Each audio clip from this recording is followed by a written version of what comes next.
Yaqinda bir opa keldida, shu katta o'g'lim yaxshi o'qimayapti, shuni sizlarga bersam, sizlar bilan ishlasa, o'qimasa nimaga bizga berasiz desam, o'qimayapti-da, o'qimasa usta bo'ladi-da dedi. Bir jahlim chiqdi-da, kim aytdi sizga o'qimaganlar usta bo'ladi deb. Biz ham o'qimaganlarni ishga olmaymiz. Chunki o'qimasa, hech narsani bilmasa biz bilan qanday ishlaydi?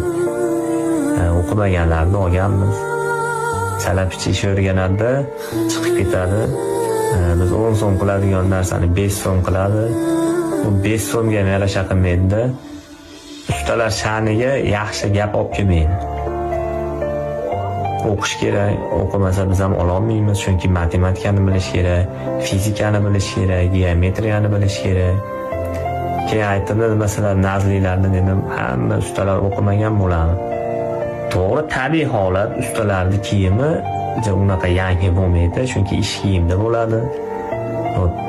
G'isht uruvchimi, beton qo'yuvchimi, tom yopami, shuvoq qilami, kafel qo'yami, abdelka qilami, jamiki ustalar.